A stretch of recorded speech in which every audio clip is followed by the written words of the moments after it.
this river called Subile.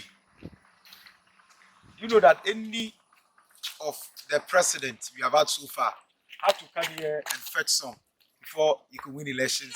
You never knew. Join us.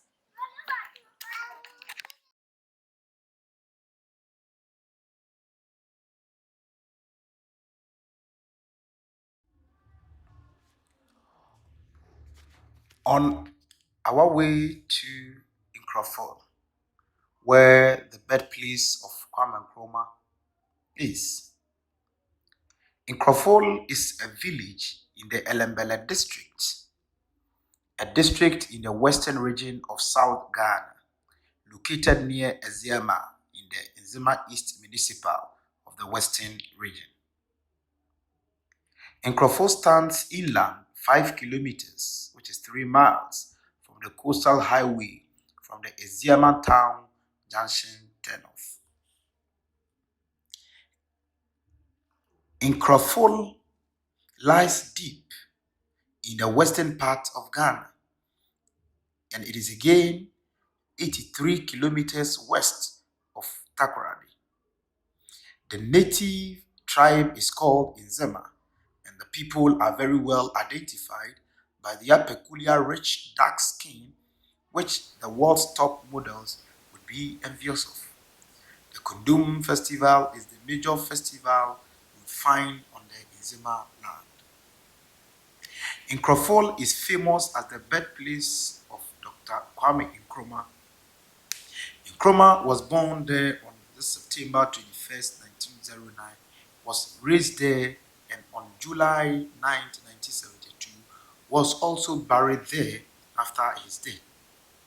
Nkroful has the original Nkrumah Mausoleum and Monument, which continues to attract visitors. The languages spoken in Nkroful are Nzema and English. Back into Nkroful and into Dr. Kwame Nkrumah's home, you may have to pay a very small fee to have access to the household, the ancient household, of course. You also get a number of souvenirs of Dr. Kwame Nkrumah and a very young but knowledgeable guide to tell you a lot more of the history. The house still showcases some rooms with history. The kitchen where the mother, Madame Elizabeth Nyaneba, was cooking when she went into labor leading to his birth. And therefore, that is where the man ate from in the growing up. You will also find the bed on which Dr. Kwame Nkrumah once slept when he was young and used as a hideout when he was the president. You will also find the Mystery River in Nkroful, where it was told that the mother of Dr. Kwame Nkrumah had him at her back, told his mother that the mother has stepped on a fish. His mother truly picked up a fish under her feet. This is one of the mysteries you hear in detail when you visit the birthplace of Dr. Kwame Nkrumah.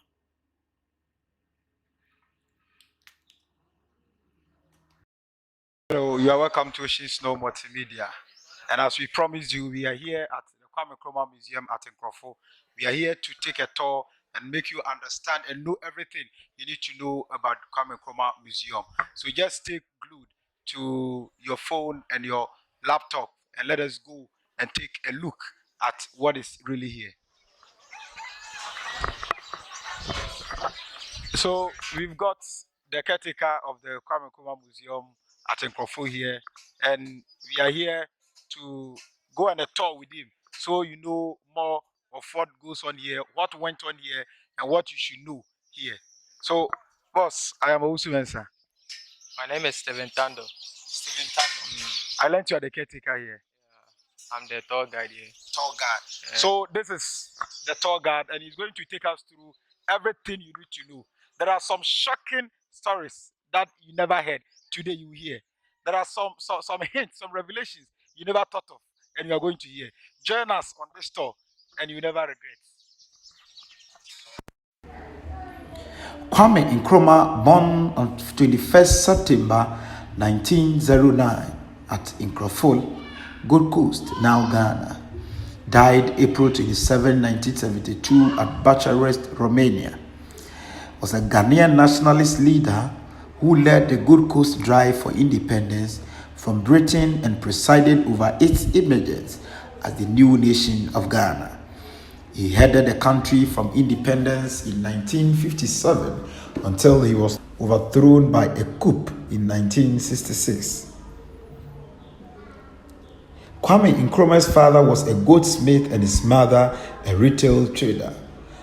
Baptized a Roman Catholic, Nkrumah spent 9 years at the Roman Catholic Elementary School in a nearby town called Half Asene. After graduation from Achimota College in 1930, he started his career as a teacher at Roman Catholic junior schools in Elmina and Axim and at a seminary. Increasingly drawn to politics, Nkrumah decided to pursue further studies in the United States. He entered Lincoln University in Pennsylvania in 1935 and after graduating in 1939, obtained master's degrees from Lincoln and from the University of Pennsylvania.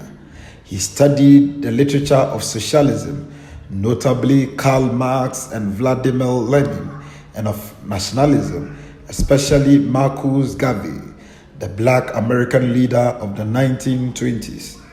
Eventually, Nkrumah came to describe himself as a non-denominational Christian and a Marxist socialist.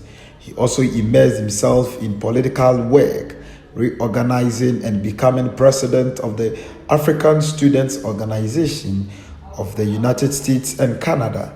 He left the United States in May 1945 and went to England, where he organized the 5th Pan-African Congress in Manchester.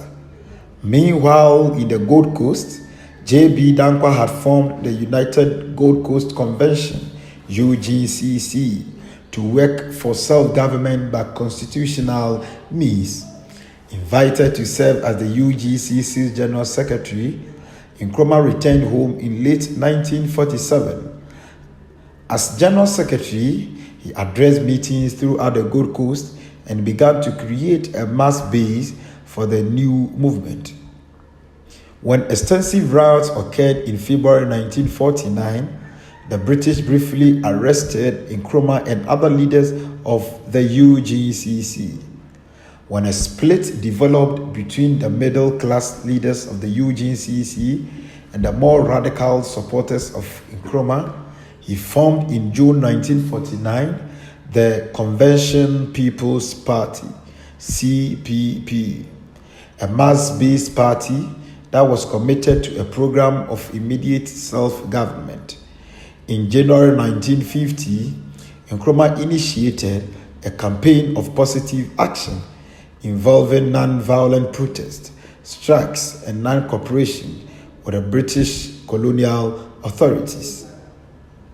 In the ensuing crisis, services throughout the country were disrupted, and Nkrumah was again arrested and sentenced to 1 year's imprisonment. But the Gold Coast first general election on February 8, 1951 demonstrated the support the CPP had already won. Elected to Parliament, Nkrumah was released from prison to become leader of government business and in 1952, Prime Minister of the Gold Coast. When the Gold Coast and the British Togoland Trust Territory became an independent state within the British Commonwealth as Ghana in March 1957, Nkrumah became the new nation's first prime minister. In 1958, Nkrumah's government legalized the imprisonment without trial of those it regarded as security risks. It soon became apparent that Nkrumah's style of government was to be authoritarian. Nkrumah's popularity in the country rose, however, as new roads, schools, and health facilities were built and as the policy of Africanization created better career opportunities for Ghanaians. By a plebiscite of 1960, Ghana became a republic and Nkrumah became its president.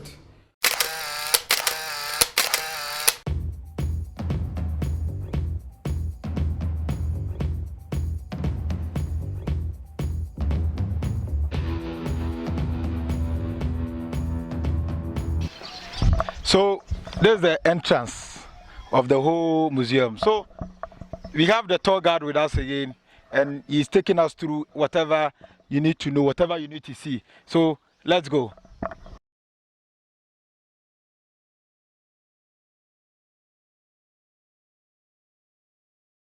So we are here at Kwame Nkrumah Museum. We've come to a place. I'm seeing Ghana Best Kitchen. Everything you need to know about this place. The tour guide is here to give us every gist, everything in any corner. He's going to bring it out. So let's go. My boss, we are here. So what is it all about this Kwame Nkrumah Museum? This is Kwame Nkrumah's family house. Okay. This is where his parents were living. So this is his mother's kitchen. And we have their bedroom on top there. We go there, and where he was buried. So Dr. Nkrumah was buried here first before his body was taken to Accra. So we have his mother's kitchen. His mother's name was Nyaneba, Elizabeth Nyaneba. So we have Nyaneba's kitchen. So we have some of the utensils that the mother was using. So as you can see, these are some of the original utensils that Mami Nyaneba was using. So you can imagine as old as they are. You can imagine as old as.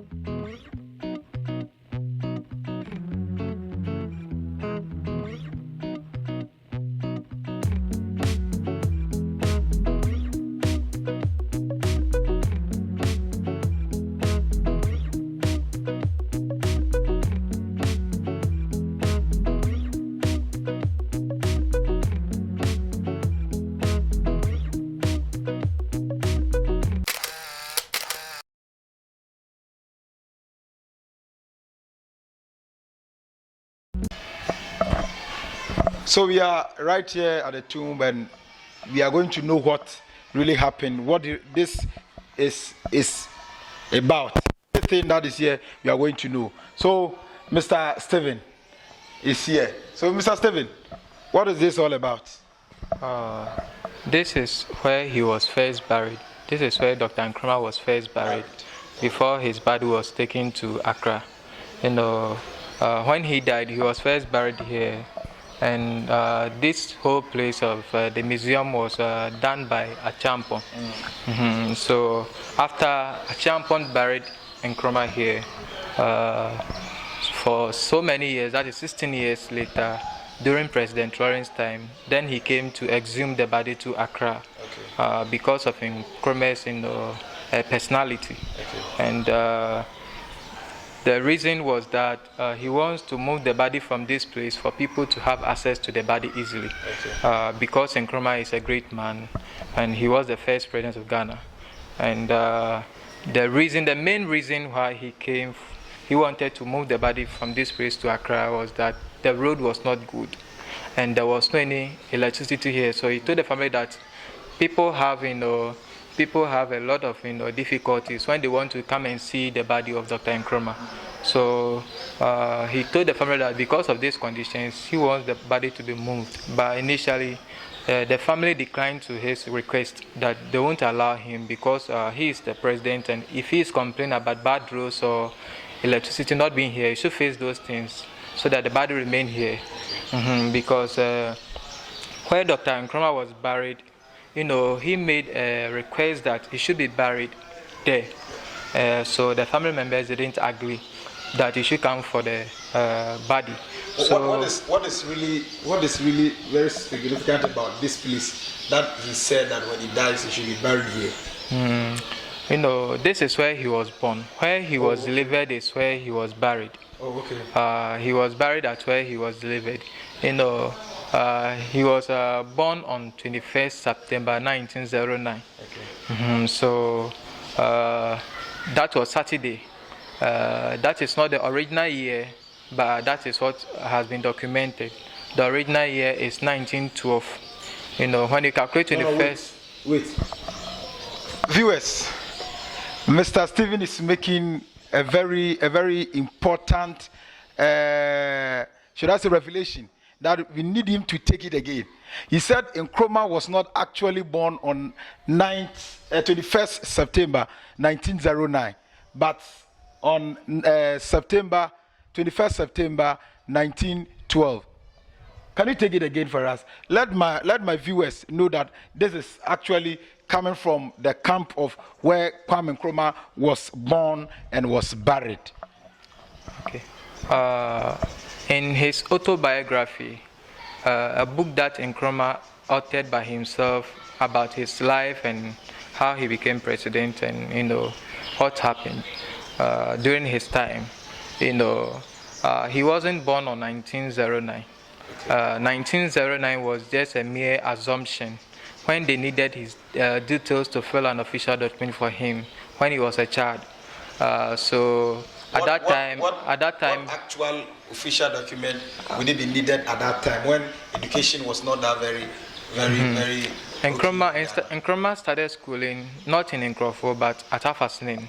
Okay. When his father left Nkroful for Hafasnin, they stayed in Hafasnin. That was when his father had a new occupation as a goldsmith in Hafasnin. So when he was there as a child, then he started schooling at age 5 to 6 years. So they needed his date of birth to fill an official document for him because he's starting schooling. Okay. And so they asked of his date of birth, and because at that time they were not taking records of events. That was most of the people who were born at that time, they were not taking records of events. Something might happen today and they will use something to mark that event, especially when the event is very important. So it came on time and they asked of his date of birth, but because he didn't know, he said he was born on Saturday, middle September, and that was what the mother told him to go and say. So based on the structure, then his Roman father, George Fisher, assumed to use 21st September 1909 for him. So Nkrumah was a Catholic? Nkrumah was a Catholic, and he was even a mass server. Oh, okay. So they needed his date of birth to fill an official document for him. So based on the structure, then his Roman father, George Fisher, assumed to use 21st September 1909 for him. Wow. So when he grew up, then he came out with research that is not the original year, and that was the time that they have celebrated about almost 40 Kundum festivals. Oh. So that was how he marked his date of birth. And he calculated to fall on 21st September 1912. So when he calculated 21st September 1909, it doesn't fall on Saturday, which should be called Kwame. Okay. We are Akans, we are Nzemes, but we are part of the Akan clan. Okay. And we have names for the days. So Saturday born child is called Kwame. The names for the days is used to represent the Platonic soul. Okay. That is, we call it Okra. Okay. So the Saturday born child will be called Kwame, Sunday Kwesi, Monday Kwejo, and so on. So he was born on Saturday. And the reason why he was born on Saturday was that Saturday was before his birth. They were having a funeral rite in this family, in Nkrumah's family, and that was the funeral rite of his grandmother, his father's mother.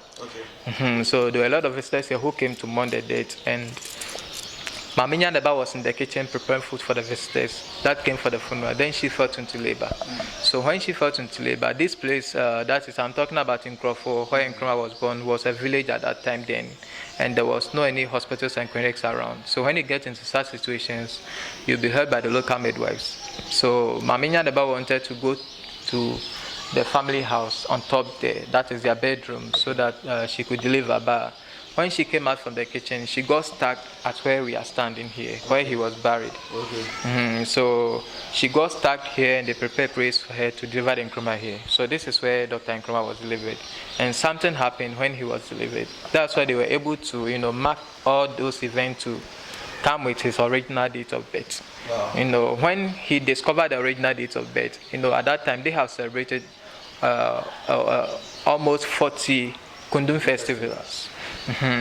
So when Dr. Nkrumah was delivered, something happened.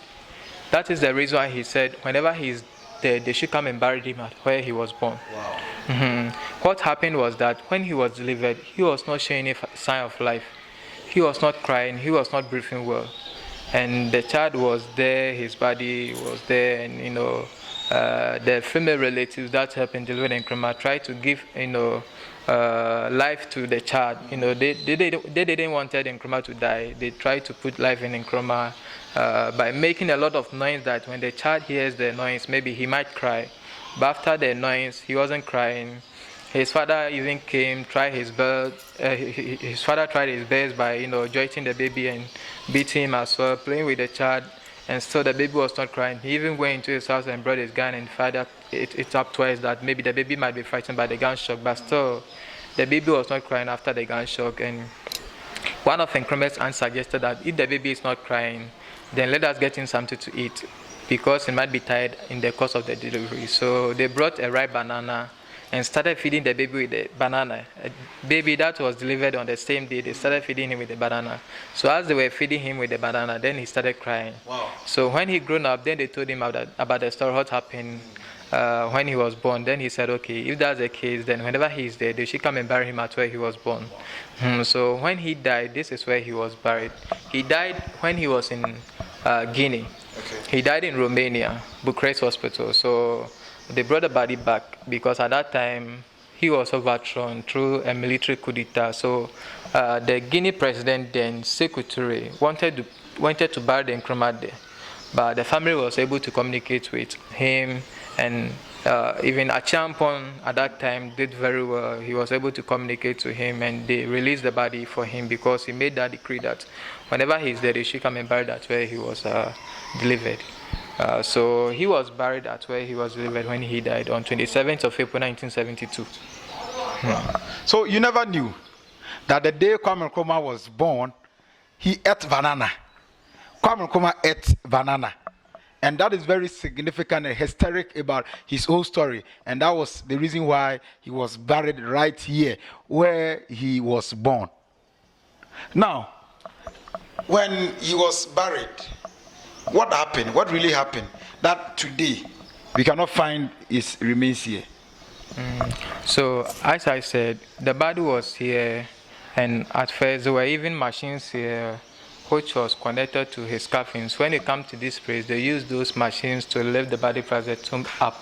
Oh, okay. Especially for visitors who come to this place to see his body, for them to see. So his body was being preserved here, and the body was here for 16 years. The body was preserved from 1972 to 1988.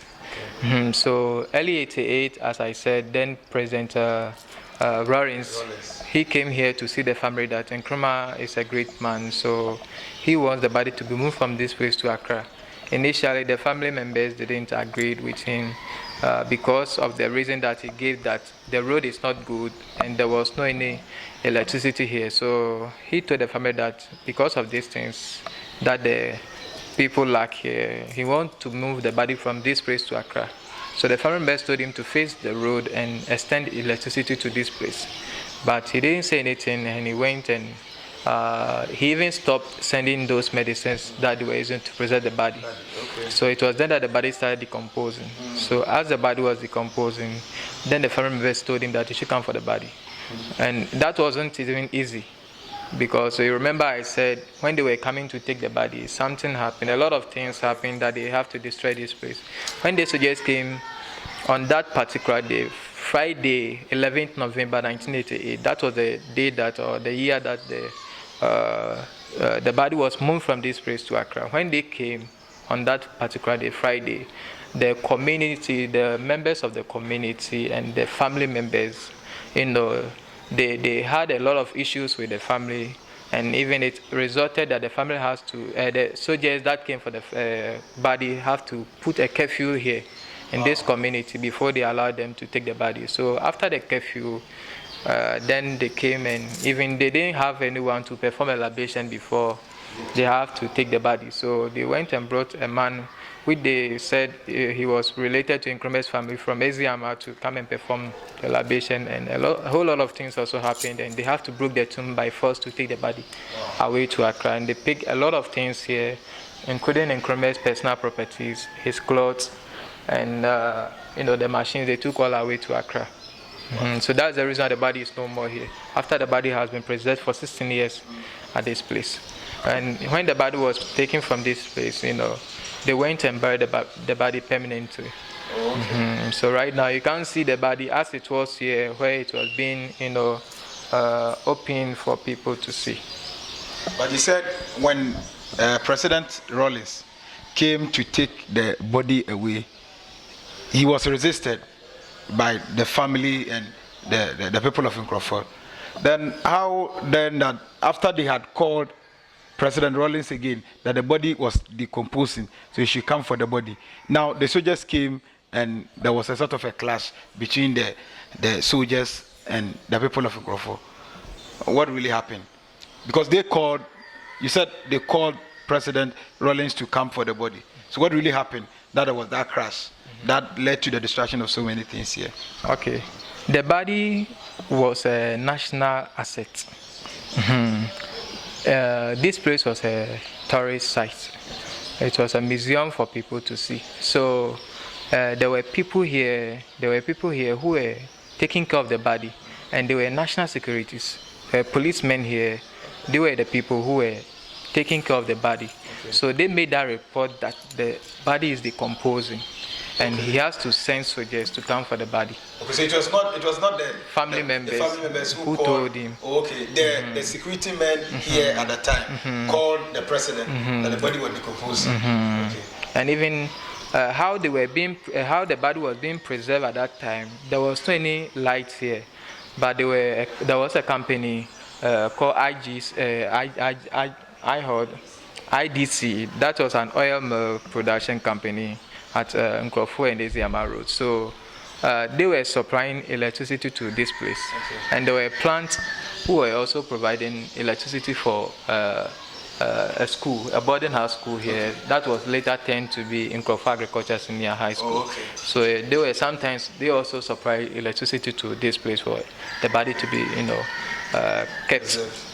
So later they all withdrew their services, and that is how the body started decomposing, and the medicines too were not, sent.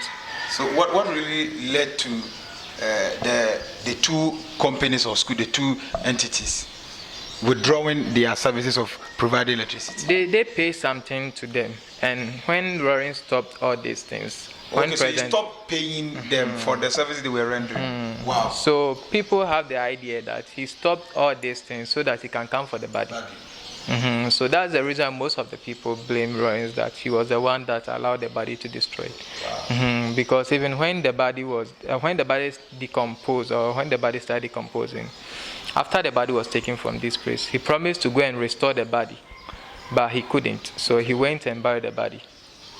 Okay. Unlike the body was here and it was being opened, it was being lifted by machines for people to see. Okay. But right now, when you go to Accra Museum, it is covered permanently that you can't, open it. Wow. So why the hand and the torchbearer on the grave? This is a perpetual flame. Okay. And this is Nkrumah's hand holding the torch. Okay. It's a torch light. We light it on every 21st September. That is Nkrumah's birthday. Okay. To remember him. Okay. And it represents his last statement that he made before he died. When Nkrumah was about to die, he made a statement. So that's the reason why the original tomb, we have the same thing on it. And Nkrumah died in Romania, when he was in Guinea. In 1972. So he fell sick in 1971 to 1972. Then Seku sent him to Romania for further treatment. Okay. So when they got to Romania, within some short time, then he died. And he died by throat cancer. So when he was about to die, he made this statement, and it is written on the wall, but I'll quote the statement, who says, "As far as I'm concerned, I'm in the knowledge that death can never extinguish the torch which I've lit in Ghana and Africa.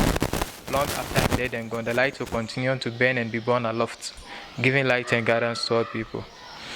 So that's the last statement that he made before his last breath. So on every 21st September, the elders and the people in this community in Nkroful, they celebrate his birthday and they'll come here and light this torchlight. They'll perform some little libation here and they'll light this torchlight in remembrance of him. Dr. Kwame Nkrumah. Wow. So the whole idea behind this torchlight was what he said last before Yes. he gave out his last breath.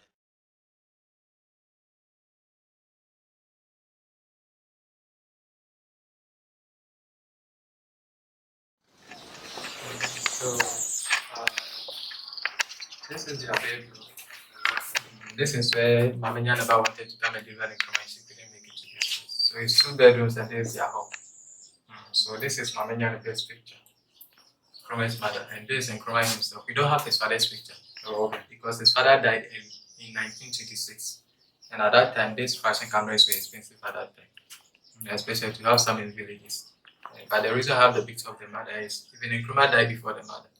Nkrumah died 5 years before the mother died. Nkrumah died in 72 and the mother died in 77. They took this picture on the same day in Takwa after he has arrived in this country, staying outside for so many years for his studies. When they came, they took this picture. And Nkrumah was the only child of the mother. He was having half siblings at his father's side, but for his father's side, he was the only child. So when he became president, he built a house for the extended families. And the building is at the back of the road. And that's where the mother was buried. So when he was president, anytime he comes to this place, this is where he stays because of the attacks. He'll go and park his car, then be moving up and down. But in the evening, he'll come and stay here. So even if you want to plan something bad against him, it won't come in mind that the president will come and be in this bad house. So this was his room, and this was for the mother. He was using this bed when he comes to this place. And some of his stuff, his trunk, his clothes, his working sticks, his books, all of them were here. But when this guest came, they took all away to Accra. And it was when the bed that was left here.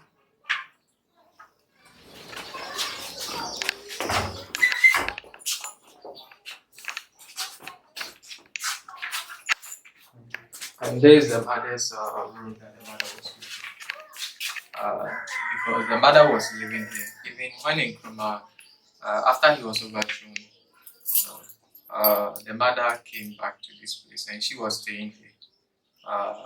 When Nkrumah was in Guinea, the mother was here. So when Nkrumah died, she was still here. When Nkrumah died, whenever he comes to this place, she will be the one telling the history of Nkrumah. She will be telling you the story, even including what happened during the coup. So she was here. So, they moved her from this place to that house that Nkrumah built for her because she was very old at that time. At that house, at the back of the road. That's the Nyanuba house. And when Nkrumah was president, she was living in Accra, Osu, Nyanuba Estate. That's why it's named after. So she was here till 1977 when they moved her from this place to that house because she was very old. And it was within that year that she died when she was moved from this place to that house. All her properties were moved along. So this was not the original bed that she was using. Her own original bed was more in the raffia sticks. Don't do by it as this Reader's Biography. Please see this one.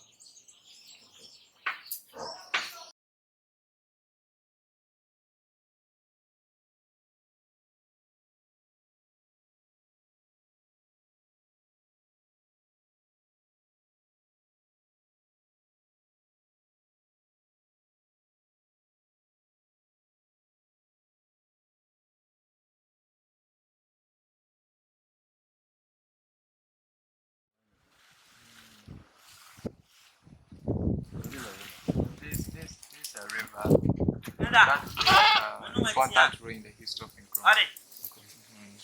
The name of the river is Subile. Subile means black river. It's an Nzema word which was named by the river. It was named by its color. So actually, it was having a black color form. But because of this illegal money that is the and the river is mysterious. The reason the river is mysterious is when Nkrumah was young, when he was 2 years old, he was at the back of his mother going to farm. And anytime they are going to farm, they will come and pass here because the river, the other side, and go to the farm. There was no need as the mother was going to farm with Nkrumah, as the mother was crossing the river, somewhere around the middle of the river, then Nkrumah tapped the mother and shouted that, "Ma, stop, you have stepped on a fish." Then the mother said, "I'm the one working through the river and I don't see any sign of stepping on a fish. How can you, being at my back, tell me that I have stepped on a fish?" So the mother did not tell anything. She removed her leg and she saw a very big fish there. And that was a match fish. So she managed to catch the fish and she caught the fish and she was afraid that how come a fresh fish will be allowing her to catch it so easily. So she refused to go to the farm and she returned back home with the fish and Nkrumah and informed the husband about what happened. So the husband was a little bit surprised and he took the fish along with Nkrumah and the mother to the petty priest of the village because at that time that was the tradition. So when they got there, then the priest incantated and told them that you should go and smoke the fish and give it to Nkrumah alone to eat. And for what it has been written is that Nkrumah is going to be a great person in Ghana and to the whole of Africa. So it came to pass that he was the first prime minister and the first president of Ghana. So there is the river. And at first that was their main source of river, which they were using for their domestic purpose because these pipes and wells were not there. But now because of the Galamsey activity, that's why it has came to this route. And this river too was named after Nkrumah. So apart from the Subile name Subile, you can call it Nkrumah River. It got dried, and from that time, Nkrumah came in the forms of libation, and from that time, this river has been dried up. He was having fish traps in this river. That anytime he comes to this place, they used to catch some fish and prepare something for him. So at that time he was president and he was in Accra. So before he come here, he sent message or information that this or this time I'll be home. So by the time you come, then you can get some fish and try to prepare some food. So one day he was in Accra and he told the family that he was coming here. So they said to traps for him. Then they told him that the river is dry. And he said, "No, this river cannot be dry." So when he came, the river was nearby and he went back home and fetched 1 cup of water.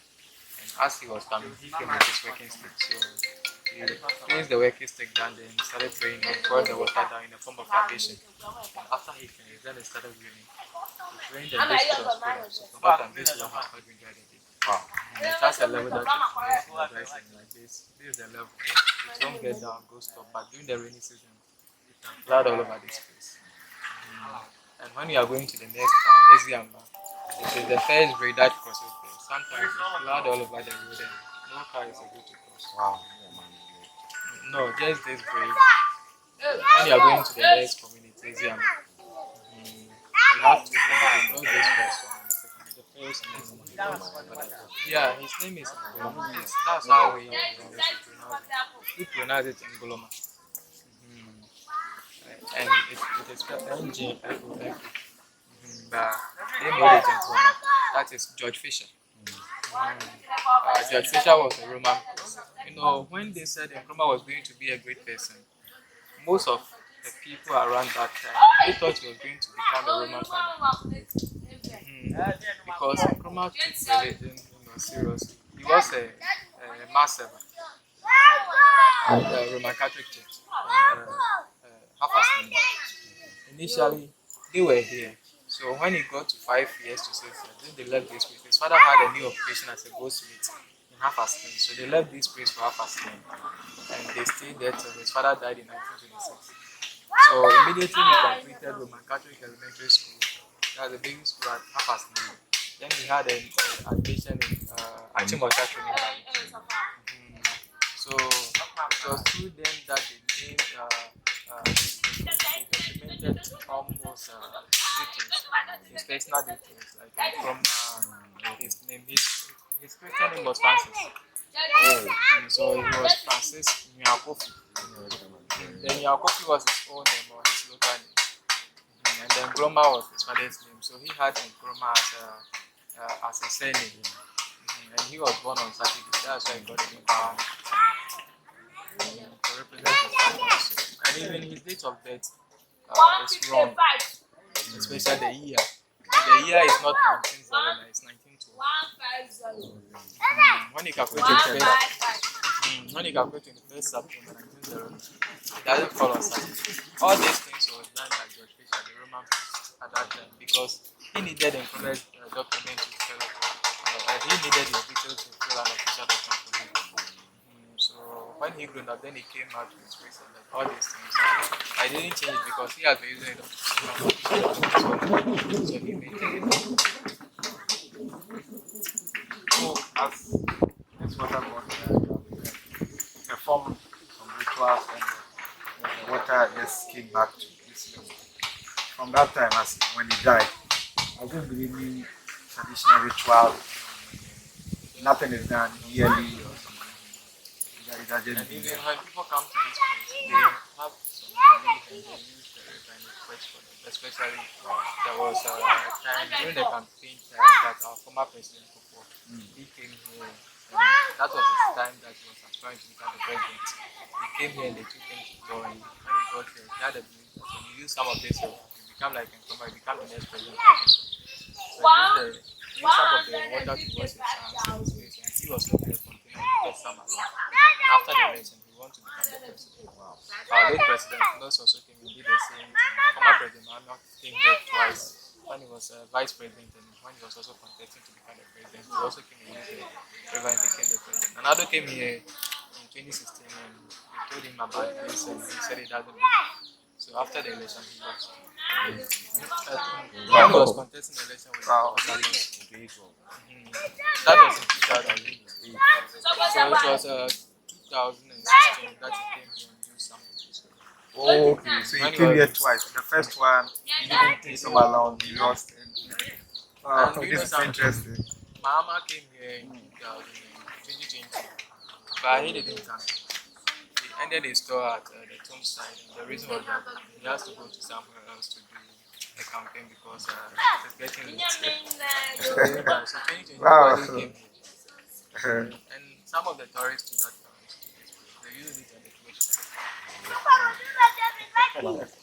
So people even have a belief that it has the features of the Jordan River. Oh, okay. They don't do any rituals, they don't do anything. They just use That it. just be there. And some people fetch it and it works and they can. I want to see this. Oh, you can. This river called Subile.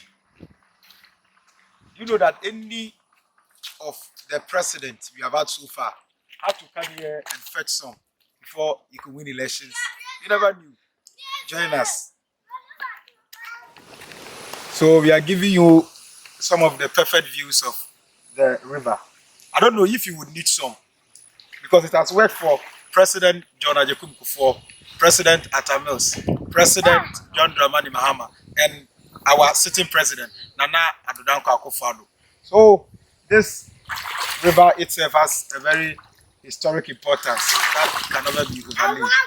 So join us as we continue the tour and make you understand and know more of what Kwame Nkrumah did.